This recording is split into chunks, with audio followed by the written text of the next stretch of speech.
How do we talk about depression so that we can keep the conversation going, find understanding, and begin to heal, or at the very least, help our loved ones begin to heal? Hi, welcome to another episode of Business Mindset Mastery. My name's Heather Gray. I'm a mindset and performance coach for business owners, leaders, and entrepreneurs. You can always find me over at choosetohaveitall.com. And today we're taking the hard conversation and we're putting it in the middle of the discussion. We've been talking about and around this issue of depression for the past couple of days on the podcast in response to the national conversation that's been happening in response to recent suicides. When I started talking about this issue on the show last week, I started to get a lot of letters, requests for more understanding, requests for personal help, requests for advice, a lot of different messages in my inbox around a really important topic.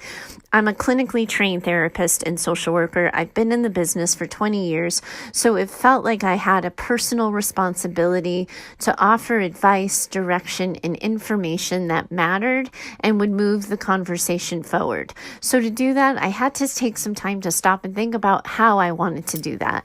The only way I know how to have this conversation with you guys is to do so transparently and to tell you right off the bat that I am not going to cover this entire topic in a singular podcast episode, nor am I going to be talking about this for episodes on end, because it's not the only part that comes to business mindset, and I don't want to lose the focus of the show.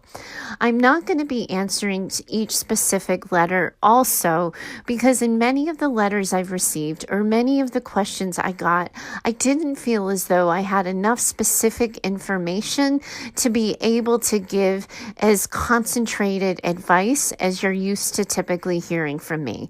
This is a delicate topic, so people spoke to me delicately about it, and I don't want to risk giving advice when I don't know the whole story. But those of you who have written me letters, everybody has gotten a response back from me. If you have written me a letter and you have not gotten a response back from me, please do let me know and double check with me to make sure I indeed received your letter. But anybody who did send me a letter is going to get a response in the discussion we're having. You will hopefully know who I'm talking to as I cover each point and we talk about this in greater depth. I also want to communicate transparently here that I'm not giving you a masterclass in understanding depression. There's so many other national conversations going on about that. There's so many places where if you want to know the ins and outs of the disease, you can look it up. You can Google it. You can Wikipedia it. I don't need to be the professor for depression.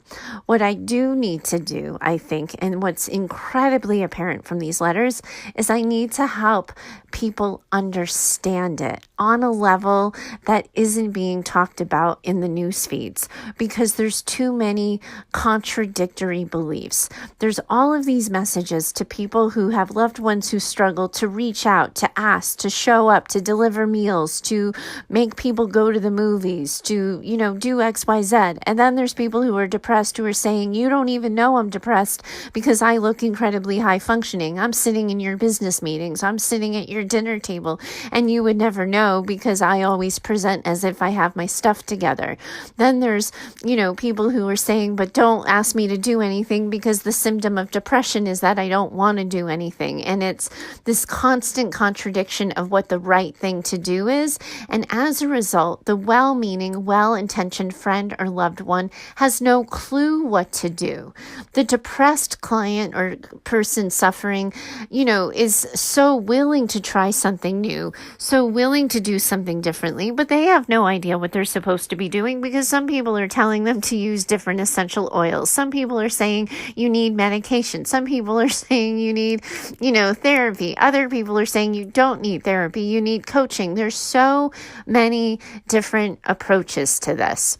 And what's so important that the caregivers, loved ones, and friends know, and the sufferers know, is there is not one way to treat this beast. There is not a singular right answer. The friends and family have to be willing to try different ways of engaging, and the sufferer has to find different ways of getting help and treatment. It's not, I have a headache, I can take Tylenol. I have a headache, I can use acupuncture. I have a headache, I can do this. It's not always that simple. So we're talking about a marathon here, not a race. It's also really important to recognize that everybody gets depressed at some point in time or another. Clinical depression, depending on how you define it, how you look it up, how you diagnose it, is episodic and it lasts for a period of time. Some professionals will tell you that if you're, depressed for 4 weeks or more, you've entered the clinical realm. Other people I heard recently when I was trying to look up what the current diagnosis status was, is 2 weeks or more. So even amongst professionals, even with the new DSM, there's 50 million different diagnoses for like how long the depression needs to last for it to be listed as clinical. But people get into episodes. People have bad moods. People have bad spells. Some of it will be clinical. Some of it won't be. But whether or not it's clinical actually doesn't matter. The answers and the treatment for it and the suggestions for help and relief are often exactly the same. It's important for sufferers to know that, and it's important for loved ones to know that, because I think sometimes when caregivers are so tired of sort of talking about the same thing to the person who's struggling, they feel like they should just tune out. And when the sufferer feels like all they're doing is talking about the same thing over and over again, and people are going to be bound to stop listening, they stop talking. So what we have to do is keep having the conversation, keep asking the questions, keep communicating transparently so that we understand specifically, if you're the sufferer, what your depression is like, and for the loved ones and caregivers, what your friends and loved ones' depression is like, because it may not look like your own that you've had in the past, and it may not look like the same of other people you've talked to. It's simply important to ask and to be curious and to have the conversation.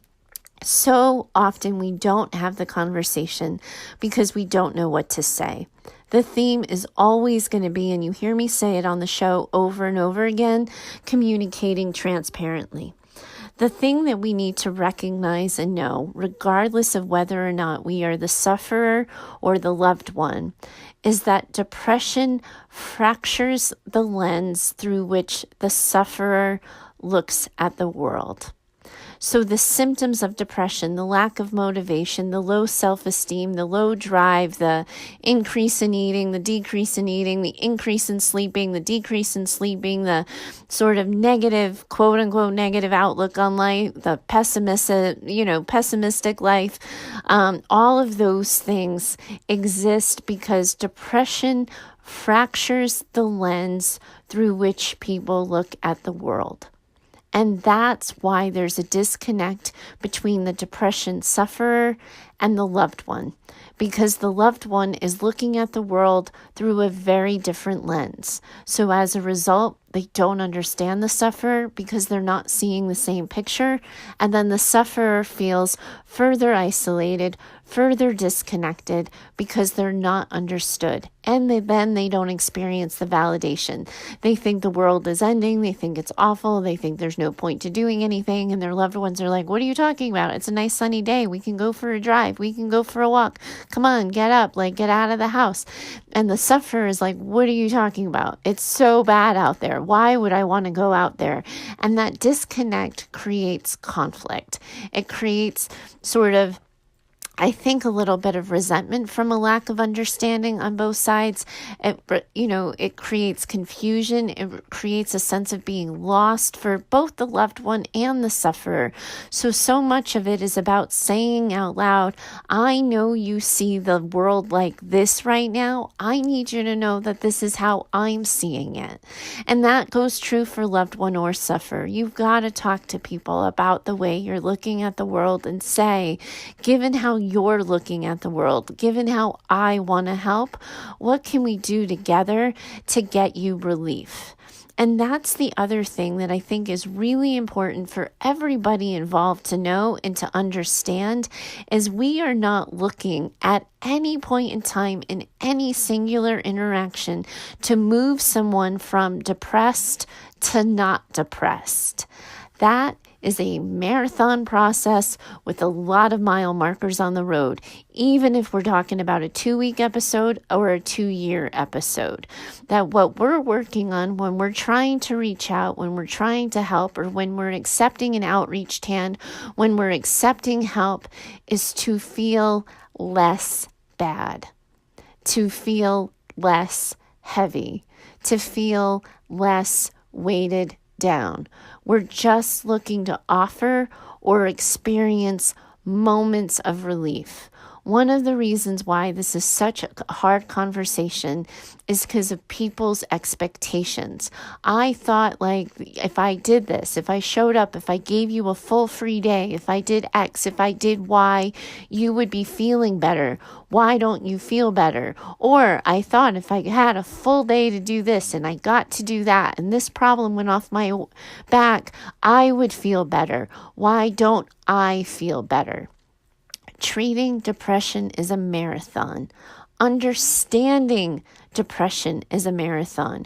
We get through that marathon by changing and adjusting our expectations accordingly, by asking questions about things we don't understand, seeking clarification, and being willing to correct someone when they seem to have the wrong opinion or the wrong, understanding or consensus around what might be going on.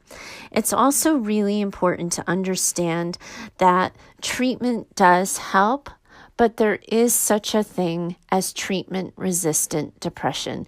This kind of came up in a lot of the letters that came up is like, I've done this, I've gone to this therapist, I've hired this coach, I've tried this, I've taken this med, I've done this, and nothing is getting better. Or I've tried to offer my friend this, I said this, I did this, I showed up in this way, and nothing seemed to work.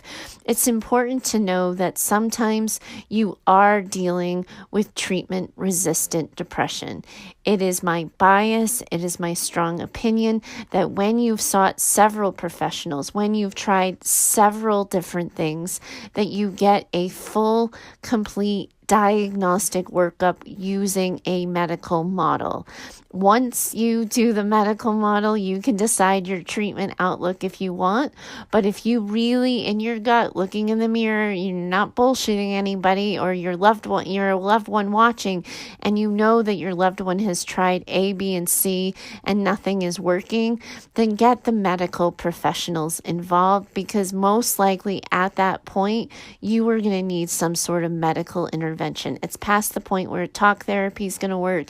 It's past the point where coaching is going to work. You can't just simply eat better, sleep better, and exercise your way through it. You're going to need a full diagnostic workup, and I would urge everybody to do that. But what ends up happening is I think that sometimes people are just chronically sad, or they're chronically in a bad mood, or disinterested, or unmotivated, and people can't tell the difference between treatment resistant and individual resistant, right? Because part of this is, just as much as it's true that there's such a thing as treatment resistant depression, it is also true that some people will be chronically depressed and not want to get better.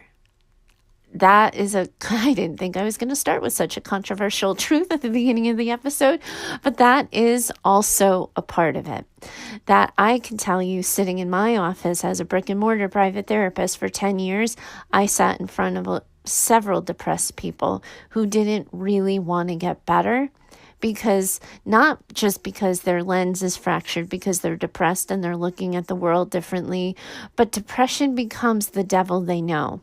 Depression sort of becomes the safe security blanket for them that protects them from responsibility and expectations around, that the world might have of them. It protects them from being hurt.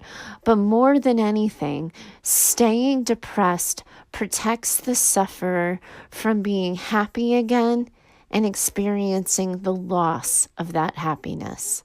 The people that you talk to or that you know who are chronically depressed, sometimes you'll tell yourself a story or you'll think it of yourself, like maybe I just want to stay this way. Maybe I don't want to get better.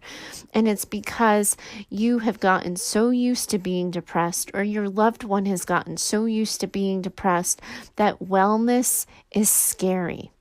And that is a conversation people need to have out loud, but so often it's subconscious. I can't think of a single time where a client came to me with that independent observation without me saying, have you thought about what it would be like if you weren't depressed anymore? What it would feel like, how it could move through the world. And sometimes it just feels like I wouldn't know myself anymore.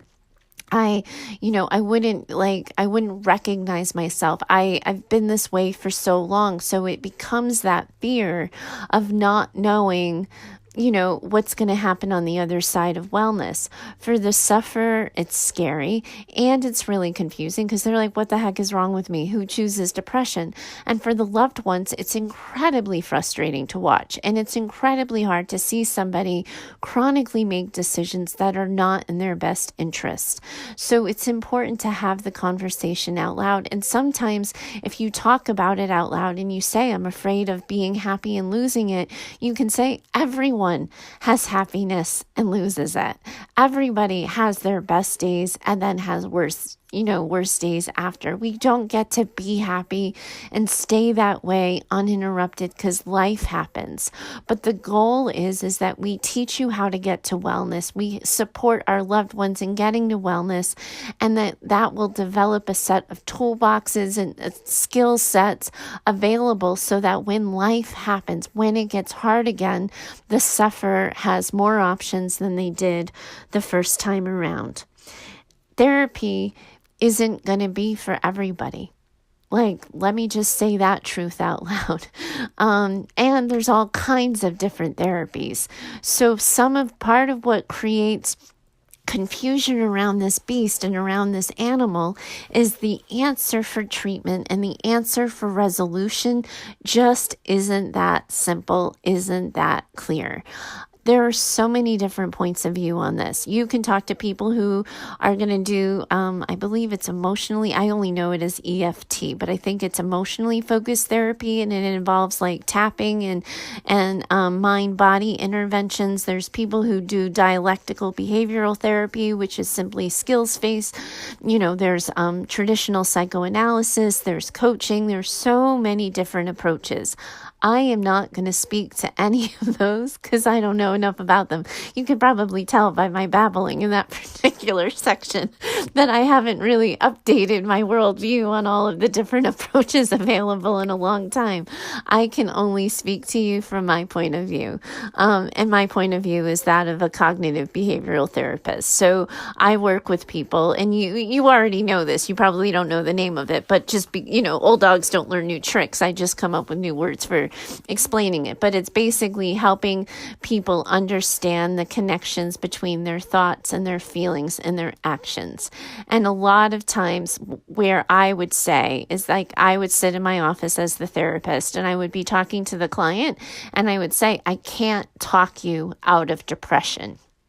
I can't talk you to wellness. This doesn't change for you until you change your behavior. And so what ends up happening is the symptoms of depression create thoughts of low self-esteem. The symptoms of depression create thoughts of low motivation, create feelings of inadequacy, of a lack of self-worth, or a lack of faith that the future can be better. And as a result, the depression sufferer chooses behaviors that illustrate that worldview, or they choose new behaviors, but the old thoughts and feelings remain, so they tell themselves a story that the new actions and the new behaviors, quote unquote, didn't work because they still think and feel the same way. It's important to recognize that using this sort of cognitive behavioral model, connecting your thought to your feeling, to your behavior, doesn't work the first time you change your behavior. It has to be a chronic pattern of ignoring the negative thought, ignoring the negative feeling, and living as if and acting as if it's not true. That's my worldview on it. You've heard me talk about it with this idea that I talk regularly about choosing happiness, that happiness is a choice. We can't control what happens to us. We can only control how we respond to it. That depression is going to be changed and lifted with new actions. One of those actions will be attending therapy and understanding your own behavioral cycle, or attending seeking some sort of professional point of view on it that you have personal buy-in into. One of those actions might be addressing and identifying that you are ready to ask for and accept help. But the pattern has to be consistent in order for the sufferer to find relief. Sometimes it is going to, in my biased opinion, in my observation, going to require psychopharmacological intervention, antidepressants, or, for some people, anti-anxiety, because I think sometimes people who suffer chronically from anxiety get depressed, are triggered because they get so tired of being anxious, they get depressed. So it sometimes does require a medical intervention. I do think that sometimes for some people, they avoid the pill for too long. They try too hard for too long to do it on their own without accepting medication. And I think there's other people who don't do enough behaviorally because they just want the pill to solve their problems, but it doesn't really solve the problem. It's about looking at the beast, the thoughts, the feelings you're having, and still, like you've heard me say on the show 1,000 times, getting clear on the life you want and making and choosing actions consistent with those, regardless of what you think or feel. And one of the things I always remind people is there are a whole host of medical issues that sort of are so shameful or so embarrassing or so scary to talk about that people don't get help for. So I hear, and this was filling up my inbox too, so much resentment and so much anger at people who have been depressed for so long, and the loved ones have done everything and the friends have done everything, but the loved ones still won't get help and the loved ones still won't, get support. That is part of the nature of the beast. It is not an excuse. It is not a reason. It is simply something we need to understand. It's the same thing, for example, with men and prostate problems. How many men do we know who, are going to the bathroom in the middle of the night 1,000 times, having all sorts of problems controlling their urine flow and all of that, and they don't go to a doctor because it's too embarrassing to talk about, or they're so afraid of losing their prostate, which then affects sexual performance and then, affects all kinds of things, that they don't get help. Depression is no different. We lose our patience with depression because it feels, quote unquote, like such an easy thing to fix. It's not easy, but your thoughts of not wanting help, of being scared to get help, are not reason enough not to get help. Just like you heard several months ago with a woman who wrote into the show finding a lump in her breast and scared out of her mind to address it, go to a doctor, or tell anybody. It's the same thing. People who, have irritable bowel symptoms and are sick after they eat certain kinds of food, they don't get help. They're in distress, they're suffering, they're hurting, but they're not talking about it because they don't want to hear that they have to stop eating the certain kind of food that's causing that agitation, or that their lives are somehow going to be inhibited in that way. We all have things that we've kind of avoided. So part of understanding this as the sufferer and as the loved one is having some compassion around the issue without holding it as an excuse for not getting help and not getting treatment. It's also really important to recognize in this discussion that thoughts and feelings around suicide are absolutely symptoms of depression. It becomes the fractured lens through which people look at the world. They tell themselves stories that the world is better off without them, that it'll be easier on everybody, etc., etc. They don't want to hurt anymore. They don't want to suffer anymore. It is one of the symptoms that can affect some people with depression. Not everybody who gets depressed will think about suicide, but it is true that some people will. So it's important to recognize that as a medical symptom, that needs to get reported and it needs to be addressed. And if you're a loved one and you're worried about somebody, you have to say it out loud, just like you would any other medical symptom that you happen to be noticed. And, the example I always give is if you saw somebody with a cut on their hand, but it was kind of yellow and pussy and oozing, you might say you need to go to a doctor for that. And, have you gone to the doctor yet? At some point, you're going to say, this is really serious. This is an infection. You need to go to the doctor. And I don't know a lot of people who would be like, well, I see you oozing and pussing and, everywhere. But I've told you you're going to go to the doctor and you're not. So, piss off. I think that with medical issues, we're more insistent. We have to carry that insistence for mental health issues as well. And that is true for the sufferer. Just because you're scared, just because you don't believe it'll work, just because your depression and your symptoms are telling you nothing will work, are not a reason not to do it. We're not supposed to believe the things we think and feel. We change the story with the actions. It's never a get out of jail free card because you're depressed that you don't have to get treatment. And you get to decide as the depression sufferer what kind of treatment you get, but you have to choose something. You have to choose not suffering.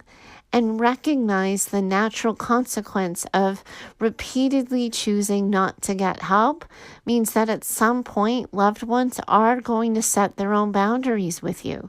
That there's not just a bottomless well of support and love and consideration. That the natural consequences is some people will stick with you no matter what. You will have a tribe, but some people aren't capable of that because for the loved one, it feels like watching the train wreck. And it feels like seeing the train coming and not being able to do a damn thing about it. Expecting everybody to be capable of staying regardless of what the view is in front of them is an unrealistic goal of loved ones. It's an unrealistic expectation, and it's a hard truth when we're talking about this. But some people just can't. Just like some depressed people are going to be completely incapable of changing their story, changing their situation, changing what happens next for themselves. Some loved ones, some friends, no matter how well-meaning, no matter how well-intentioned, are simply going to be incapable of watching.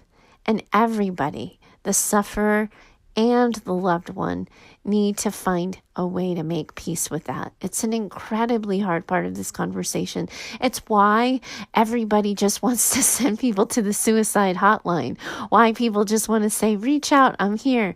It's why people who are depressed are saying the symptom of depression is that I want to hide in my room. This is a really hard conversation that involves hard truths. I don't see lines of people addressing the hard conversations and why it makes it so hard. It's always what we're going to do on this show, and it's why I'm talking to you about it today.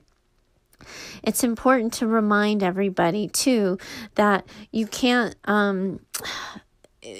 stop help when it feels better. I didn't know how, I just looked at my notes. That's why you just heard me stutter, because I was like, how did I write that? How did I want to say it? But it's important to remember that one of the things that chronically happens with people who struggle with depression is they stop as soon as it feels better, or as soon as there's a hope or a promise of it getting better. That is the worst thing that can happen for depression sufferers. One of the things I always joked about is that the single people who were depressed didn't really need therapy. They just needed a really good matchmaker, because I lost so many people to therapy completions when they met the girl or when they met the guy, because suddenly life seems better and things seem possible, and they go off and they start a new relationship, and only to find out, regardless if they come back single or, happily mated, that depression has followed them. it is definitely true that loneliness is a part of depression and a huge contributor to depression symptoms. So it's not unheard of that when you start dating and you have a new person in your life that you feel better. It's also not unheard of that after a winter of dark, gray, cloudy days, the sun comes out and you're better. That for some people will be seasonal depression, and it's a specific type of depression. But for other people, it's just that like snap of the fingers change of environment, things seem better, you can do more things. And then you go off on your merry way, and loved ones at this point in time like to breathe a sigh of relief because they think they're off the hook. Their loved one is feeling better. But the best work you can do on depression is when you're well and happy. It's impossible to get you to repair that fractured lens when you're hurting, aching, and feeling so broken, because you have to focus on recovery. It is in that time of wellness that it's the best way to avoid relapse. It's the best way to avoid having significant, serious depressive episodes again is even when you feel better, you continue therapy so you can build the building blocks and the skill sets to sort of learn how to resist depression, how to catch it at its earlier signs, how to respond to it when it happens. You don't want to stop getting help just because you've had a good day. I think it's also important too when we talk about happiness, and this is a scary truth for me to say out loud, and I debated whether or not I was going to share it on the show, but one of the things that keeps happening is we keep hearing, in particular, Anthony Bourdain, he seemed so happy, in recent months. How did this happen? He seemed fine. We are hearing a little bit, I think, about some stuff that he had, going on in those last final days.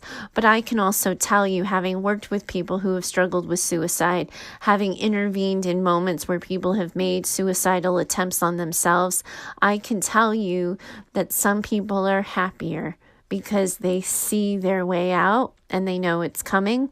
So they don't need to be depressed anymore because they've made the plan, they've had the intent, and they're planning on acting on it. They see the relief, they see the,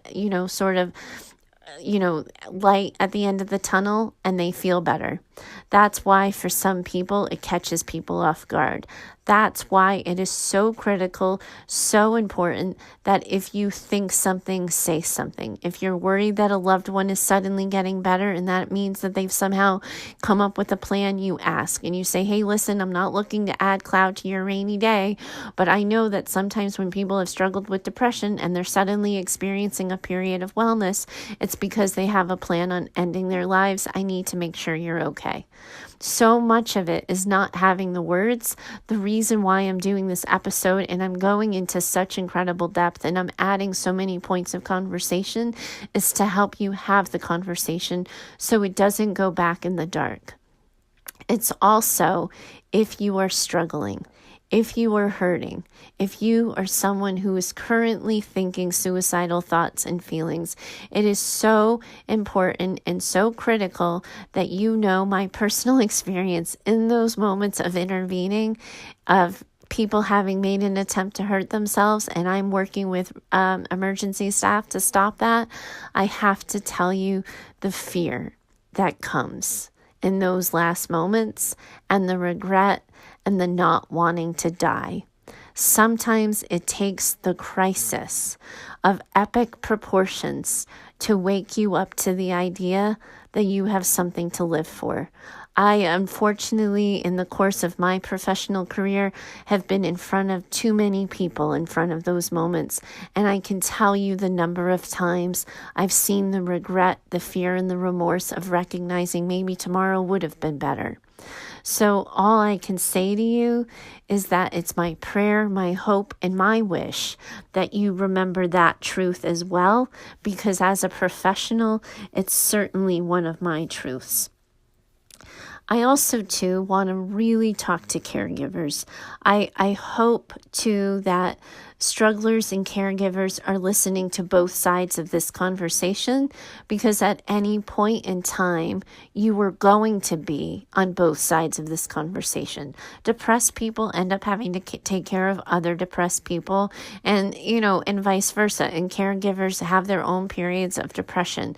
So it's really important to understand, if we really want to decrease isolation, if we want to increase connection, if we want to keep the conversation going in a really honest, authentic way, we have to talk about both sides, and we have to be able to listen to both sides. And I can tell you from personal experience as a caregiver, this shit is hard. My husband got hit by a bus when we were dating, and you don't get hit by a bus, lose your ability to walk, and not have periods of depression afterwards. I have been the caregiver, and I can tell you it's hard. It's gut-wrenching. It's scary. You don't know what the F you're doing sometimes, and all you want to do is everything, and you have these moments of showing up and giving your best and being present and being encouraging and being supportive and coming up with the song and dance and the rainbows and the unicorns and anything that'll bring a smile, anything that'll break it. And it's a little bit soul crushing when, no matter how much you want your loved one to feel better, you realize and accept that you do not have that ability to do so. You cannot make it better. So many people who are struggling with depression in these conversations will imply that. Will say, if only this, if only that, and they will want to be rescued and they will want to be saved. All we can do is be in the lifeboat with them, present, aware, and help them rescue themselves and be a part of the rescue mission. The only way we can do that is if we have our own life vests on, or if we have the oxygen masks on ourselves. And what happens to caregivers when their loved ones are struggling is you want to be everywhere, do everything, and be all things. And that means you crash and burn. And you gotta remember what I said at the beginning of the episode. This is a marathon, not a race. It will feel like you are solely responsible. There's just no way that's true. Regardless of what you think or feel, it requires a treatment, intervention. It requires help. It takes a village. It takes so many different moving parts at so many different times, and you cannot be the savior. You don't want that responsibility. You shouldn't have that responsibility. And everybody needs to know it on both sides of that equation. It's an incredibly hard truth that nobody is talking about in this newsfeed, because we want to believe that if we just reach out, if we say, hey, come to a movie, that we've suddenly saved somebody from darkness. And everybody who's been on either side of the situation knows that that simply isn't true. You have to be able to, with your loved one as a caregiver, communicate transparently. Tell the person what you want them to think. I see you're suffering. I see you're hurting. I'm worried about you. I would like to help. I don't know what the F I should be doing. I don't know what would be helpful. How can I do this? How can I do that? This is what I'm observing. This is what I think might help. All you can do is communicate transparently and offer your sufferer, your loved one, an opportunity to tell you what they need and how you might be able to help. And you have to recognize that sometimes they bite the hand that feeds them. You have to be prepared not only with an oxygen mask, but with your own boundaries. And what ends up happening when you're a loved one or a caregiver of someone who's struggling with depression is you feel like you can't put any expectations on them. You can't ask them for one more thing. They are not capable of XYZ, so you accept bad treatment. Or you accept disrespectful treatment, or you accept something you don't deserve. And depression does not absolve depression sufferers from the responsibility of their actions. They don't get a get out of jail free card on their behavior, on the way they treat you, on the way they talk to you, simply because they're depressed. You can use it as a way of understanding them. You can use it as a way of informing yourself of what might be going on for them, that it's not personal, it's not about you, but you do get to have boundaries. You do get to say, this is what I'm going to put up with. This is not what I'm going to put up with. This is what I've tried. It's not working. I've offered you this. I've done this. I've done that. I see that you want help. I see that you want me, but I need you to know that this is where you end and I begin. Nobody talks about the role of boundaries when you're a caregiver in depression. You feel like you have to be there all the time, and it's a simply unrealistic expectation that only leads to unhealthy, dysfunctional patterns. Anytime I've been the sole person, whether, I intended to be the person or not, you end up creating this environment where the sufferer feels like they can't be well without you. That's not healthy for the sufferer, and it's not healthy for you as the friend, loved one, or caregiver. So it's important to know that and to think about all the boundary conversations we have on this show and to recognize they're applicable to this situation as well. Depression is not a get out of jail free card for a lack of boundaries. It's also important to recognize that depression and suicidal ideation sometimes feel incredibly manipulative. That's another hard truth that nobody wants to talk about. It's currently filling my inbox, and it's one of the reasons why I didn't read the letters out loud, because I didn't want people to end up in a social media war about it. But so many times people say, I feel like they're depressed just for attention, or I feel like they stay depressed just for attention, or I feel like suicidal behavior and actions are just for attention. And then the caregivers feel resentful at being told they have to show up. The sufferer feels resentful that nobody's taking them seriously. They're told to ask for help and nobody's listening because they think and feel that it's manipulative, etc., etc. So here's where I land on this. It's true. Sometimes people really do use depression and suicidal ideation as a way of getting attention. But unfortunately, all that means is that it's a sign of a separate mental health condition. Choosing dysfunctional behaviors as a way of engaging people in personal relationships, as a way of engaging a reaction, is a large, significant indicator of something called personality disorders that are also part of a mental health condition that need help and need treatment in order to be resolved. Some people have an inability to simply do relationships. They can't handle the intimacy. They can't handle the vulnerability. They can't handle the autonomy that for some people, their ability to function and move through the world in relationships in a healthy manner is impeded. It's sort of cut off at the knees, if you will. So yes, it's true that people use suicidal behavior to get attention. Yes, it's true that it's an act of engagement. It is not always true that it's intentionally manipulative. Many of these sufferers who use this as leverage, who use this as a way to engage in relationships, have no ability to correct it because they haven't come to understand it.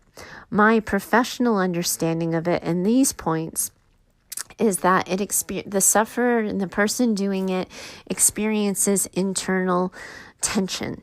They experience it inside a personal relationship. I wanted to talk to so-and-so, but she hasn't called me in 2 days. I wanted my loved one to do this, but he didn't. I wanted this. I hoped for that. I wanted my mother to do this. She didn't do that. I wanted my daughter to do this. She didn't do that. There's no words attached to this. There's usually no conscious thinking. What ends up happening is they experience it as an increase in tension and pressure. And at some point in time, they realized that pressure would get released if they talked about their depression or if they talked about their suicide and feelings of suicidal ideation. That it's not consciously it's not conscious, deliberate choices to manipulate loved ones. Are there people who do it? Yes, but that's not who we're talking about right now. I can't help you distinguish the difference between people who are doing this for attention because they're just manipulative and mean, and people who are, struggling. That's a shade of gray conversation that requires more one-on-one discussion. What I want people to do is understand the people who seem to always be doing this for attention. They are doing it for attention because they don't know a different way of getting it, because their ability to not only look at the world is fractured, but in addition to that, their ability to function inside relationships is fractured. They're kind of broken in that way, and in order to be repaired, they need help and professional support and guidance to look at relationships differently. So the answers as to how to be a caregiver when somebody is talking about depression and it seems like, or suicidal ideation, and it seems like it's just a cry for attention, or when somebody just legit seems to be suffering, you do the same thing. You say the same thing. And you know your personal limits and you know your personal boundaries, because regardless if this is, a clinical episode or a sign of a personality disorder, the answer doesn't change on either side. You still have to have boundaries. You still have to know what you're willing to do, what you're not willing to do, how you can show up, the limits of showing up, what you're capable of. You have to communicate that, and caregivers have to accept that about themselves and accept their limitations. And the people who are struggling with depression have to accept that their loved ones are going to have realistic limitations to how much they can show up. It's a really hard conversation. It's a shade of gray. It's another point that, again, is not in the news feeds, which is why I think it filled up my inbox, but I think it's an important part of the conversation. And I hope that saying it out loud gives both sufferers and loved ones some validation that they probably needed to hear coming into this episode. It's also really important for caregivers to tell their sufferers what they want them to know and think. I need you to know that I see you're suffering and struggling. I wish I could help, but I can't. I see you're suffering and struggling. I thought that this might help. I've done this, and that. I've hoped it's helped. So often, people stop talking because they don't have the words.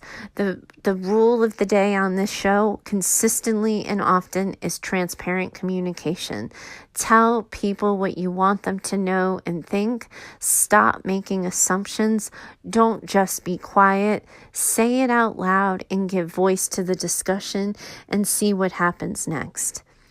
I hope in this conversation, I'm illustrating the very real reality that this takes a village, that this can't be the sufferer and one other person, the sufferer and a single doctor, the caregiver and their sufferer.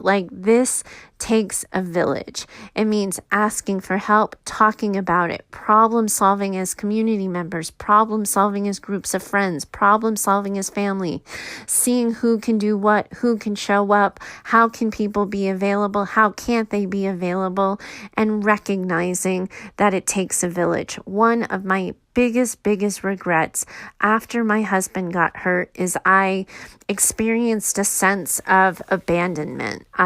We both looked around, and I shared this story on the show before, but we both looked around and saw nobody. And partly that's because there's members of his family that failed to show up on epic levels. It's there's I'm not going to hide or cover or run away from that truth. But the other part to this is he and I were new enough into dating that I hadn't met his stepfamily yet. I didn't meet his stepfamily until after he got hurt. I had no idea that there was a whole group of people who assumed we were being inundated with help, who were so at the ready to help us. They didn't know we needed it. I didn't think to ask him. Is there anybody else? Like, it's really just you and me and my friends and my family? Like, you've got nobody, dude? I wish I had known, and I wish I had thought to ask about his step family, because holy hell, did our lives get easier and better in 2015 when my husband got sick for 8 months. I knew about them at that point. We had clarified the misunderstanding, and I had them in spades. So you don't want to assume that there's nobody. You don't want to assume that everybody knows and nobody's choosing to show up. You have to be willing to ask.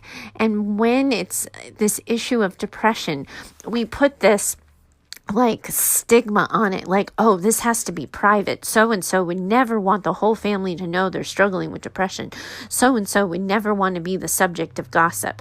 When we're talking about life or death, when we're talking about something as serious as depression, like the shame and the stigma are not reasons to keep it between you and the sufferer, or the sufferer and one single solitary caregiver.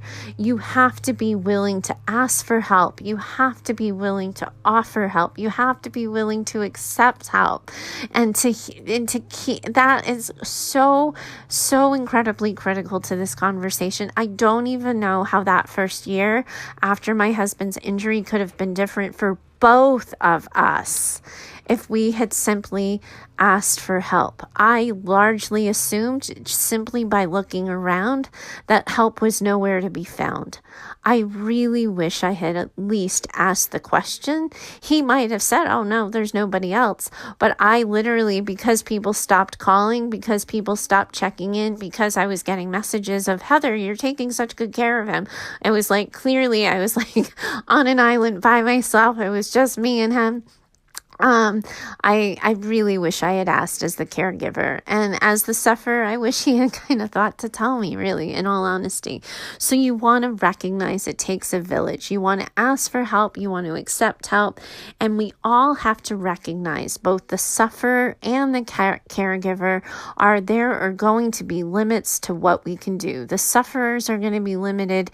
The caregivers are going to be limited. That is what makes this conversation so hard to have, and why it is so much easier to kumbaya our way through news feeds and send people motivating quotes and memes to say, reach out, I'm here, without actually physically reaching out, because this is hard. That's why it took me a whole week to come back to you guys on what I was thinking and what I was feeling and how I wanted to say this myself, because this is a hard conversation filled with incredibly hard truths that are hard to hear, hard to feel, hard to know. It is not easy. It not being easy, and the fact that it's hard, is not a reason to not try to get better, is not a reason to not try to help, is not a reason to not keep talking about it, to keep trying to understand it. Sometimes hard is hard, but we find relief and healing in the hard. We find more pain, more suffering, more isolation, more loneliness, and more depression in the darkness and in the silence. That's why I'm bringing this conversation into light. I know I haven't covered every single topic. I know I haven't, delivered every single talking point imaginable on the topic, but we're starting the conversation. This is a discussion that people need to be having, questions that need to be asked, clarification that needs to be sought. And people need to be willing to have these hard conversations for health, hope, and healing. Holy smokes. Thanks for joining me today on that conversation. It wasn't easy, I know, for the letter writers to reach out. It wasn't easy for me to answer. This is not an easy conversation, but it's important and it's critical. And if you've made it all the way to the end to meet with me, thanks so much for having this conversation with me, for your time and for your trust in me to have it in a way that feels hopeful, respectful, and informative. Thanks for today. I look forward to talking to you next time. Bye for now. The podcast you just heard was published with Anchor. Got something you want to say to the creator of this show? Send them a voice message using the Anchor app, free for iOS and Android.